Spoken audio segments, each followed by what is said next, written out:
I use this 2-liter jar to make cottage cheese or kefir. I had a beautiful one before, but it's gone. You can use any type of jar. Of course, it's clean, and I didn't wash it very well because I'm gonna use again. I just used a new portion of fermented milk for cottage cheese, but this is what I do. I put the lactobacilli on the bottom, and then I add milk. What kind of milk you can use? I use 3.25% fat milk. I mean, it's better than 1%, but you can use 1% milk or 0, like fat-free, so you will get fat-free cheese. I prefer 3.25%, and you can use whole milk. It's actually even better. Then you will have a little bit of yellowish color of your cheese because it has more fat. And after fermentation and making cheese, or let's say kefir, the kefir has usually up to 4% of fat, and cheese could have from 3, 4, even more, depends, like if you make like dry one or wet one, and depends on the milk, of course. So it's approximately 1.5 liters of milk. So I'm adding in this 2-liter jar. You can make more, and it's approximately 1.5 tablespoon, maybe less, maybe 1 tablespoon of lactobacteria. So probably the first step to make cottage cheese or kefir, you have to put this milk into the jar with lactobacteria. Okay, we fill in the jar with the milk. The milk could be cold. You don't need to preheat it, or any temperature is okay. Of course, it shouldn't be hot milk or boiled milk. All milk you are buying in a store is pasteurized. That's why you shouldn't worry about bacteria. That's why the milk you buy in a store cannot be fermented in not an easy way, because it has no bacteria inside. It's pasteurized. That's why to create a fermented milk, you need to add bacteria, usually lactobacteria. There are different types of bacteria, and I found that there are approximately 50 or 60 types of dairy products you can find around the world and in different cuisines. I think each nationality has own recipe of making fermented milk, but the technique, the method is almost the same. So you need lactobacilli, you need milk. Sometimes they add in yeast, especially in creating special types of kefir or yogurt. Do you need to cover the jar with the milk? Not necessary. Even if you cover, nothing bad happen. But I'm covering because I have some fruit flies around, and also I found the ants became active and started coming to my house. As you can see, some ants in my kitchen, and I put some poison, and it's nothing comparing what we had just 2 days ago. It's the last days of warm weather, and I don't know why they came to my house. Usually I had no problem before. It's much safer, I think, to have the jar covered with some lid. And in 48 hours we have fermented milk. But let me tell you more about the process of fermentation. So lactobacilli help to break milk proteins and lactose, and that's why people who have, for example, lactose intolerance can take products with fermented milk easier with no harm. Also, people who have some diseases or some conditions like asthma, diarrhea, inflammation, bowel inflammation, would tolerate fermented milk much better than regular milk. In first 8 hours, up to 24 hours, we have buttermilk.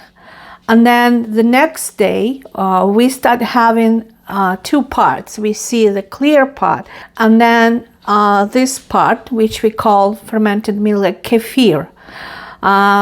This is part good for kefir and cheese. And we try to collect this part if we want to make kefir. And it's not necessary to collect everything nicely, because sometimes you want to have kefir, let's say thicker or thinner, depends how you prefer. But this part goes for kefir, and I'll show how to make kefir in some other videos. If you're gonna make cheese, cottage cheese, it doesn't matter how much liquid, this liquid will go into the mix. And so this is like 48 hours. Fermentation or incubation period, like we say, can last from a couple hours to 2-3 days. Depends how much milk you have and how much bacillus, lactobacillus you have, and also the temperature outside. If it's warm outside, even hot outside, the fermentation goes much faster. If it's not warm but cold, then it's slower. And because lactobacilli are anaerobic bacteria, they do need air. Even if you close with the lid, and I'm closing, as you know, as I told you before, that because of some fruit flies, still the process of fermentation will be going. The fermentation is much faster when you put the jar in a dark place, dark and warm place. And I usually keep in a corner on a counter of my kitchen. Actually, from this fermented milk, you can have at least 3 types of product, dairy product. It's kefir, it's whey, and then cottage cheese. Yogurt requires a little bit different technique with more heating and sometimes different lactobacteria. The next step is to separate milk from lactobacteria, because if you want to continue to make more cheese or more kefir, then you need lactobacteria again. So if you heat this part together without separating lactobacteria, then actually you can lose them, and then you will not be able to make cheese or kefir again. So the next step is extremely important. It's to separate bacteria from fermented milk. And what I'm using to do this, usually a strainer like this holds probably 1 millimeter holes, 1.5 millimeter holes. It's metal one. You can use colander if you want, but colander has bigger holes, and bacteria usually up to 2 millimeters, like if you see the colony of bacteria. So I prefer to use this one. Let's do it. It doesn't matter if I pour the liquid part or this thicker part, because still I'm gonna use entire portion of this fermented milk. So I have to show you how it looks, but because I use my other hand, so this is fermented milk, and I'm getting, this is actually something close to buttermilk, but not exactly the buttermilk. And I'll show you later how the lactobacteria looks. But to continue this to go faster, I usually use a spoon. So now the lactobacilli are on the bottom of the strainer, and I show you later how they look in reality. Actually, this is how they look with fermented milk. And then this is fermented milk. You can use as a kefir.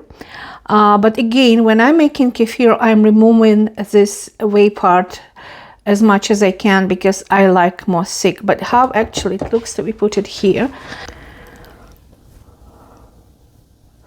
So this is fermented milk. You can drink it. It's a very healthy product, and it's tolerated by people who has some problem with lactose intolerance, or if they have some digestive problems. This is milk, because it's fermented. It's very healthy product. So if I want a cottage cheese, I have to heat this milk, and I usually put on the lowest level, like I don't want it to be boiled. So just as low as you can.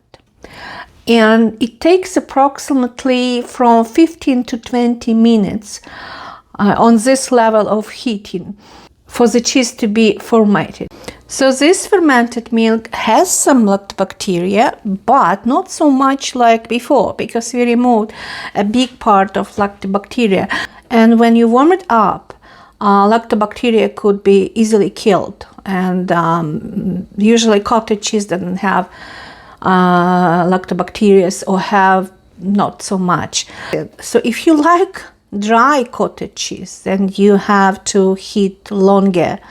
You can use even like the temperature a little bit higher. The process of cheese creation depends on the temperature. The higher the temperature, the faster the cheese creation happening, but you will get more dry cheese. If you like more wet cheese, like softer cheese, then use lower temperature. Let the process go slower. The next step is separating of cheese from this clear liquid from whey. And we use cheesecloths. That's why like we have this cheesecloths. So you can use a cheesecloth. That's why we call it cheesecloth, because we use it to make cheese. But also you can use a sieve.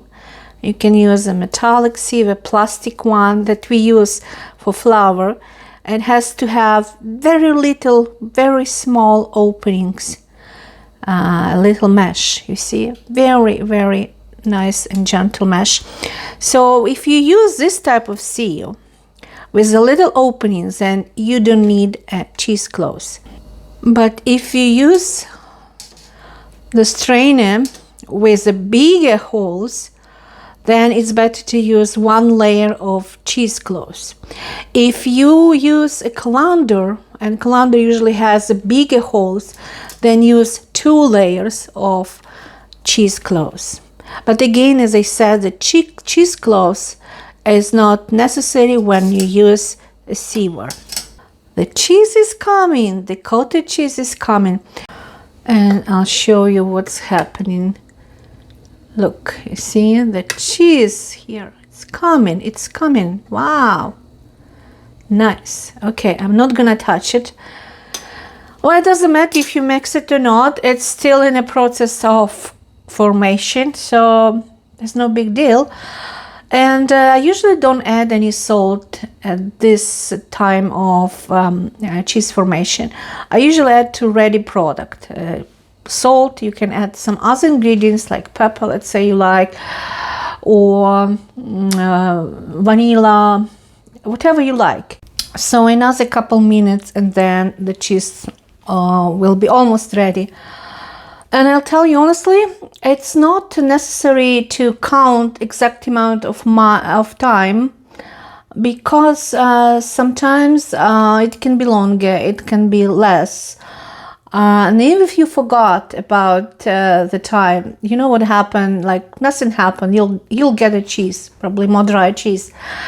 I remember once I put this milk on the heat, and then I had online lecture for 1 hour, and I completely forgot that I have this cheese making process.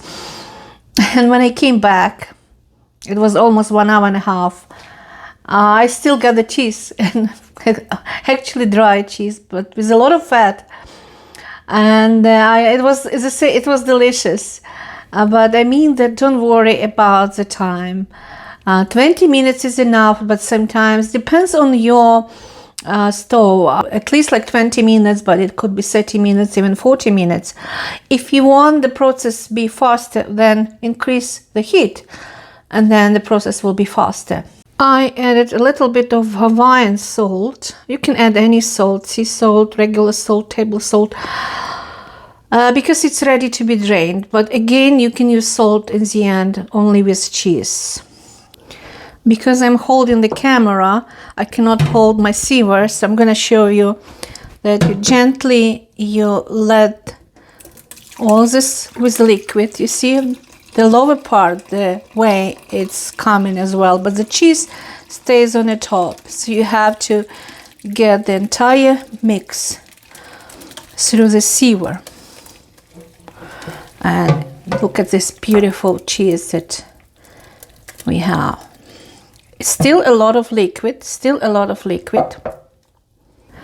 So now the liquid part is gone, but still cottage cheese has a lot of liquid. If you like very dry cheese, then you squeeze more. If you like not very dry cheese, then you have to kind of understand how much of dryness is satisfying you, or wetness, let's say this way.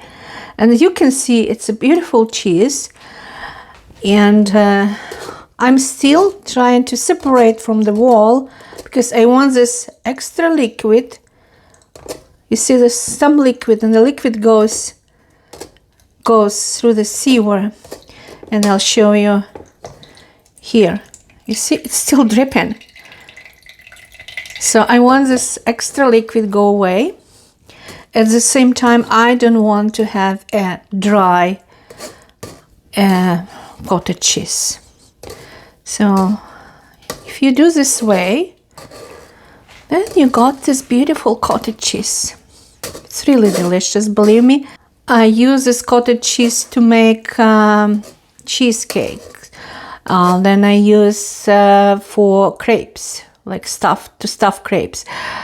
We eat cottage cheese with sour cream. It's traditional way to eat cottage cheese in Ukraine.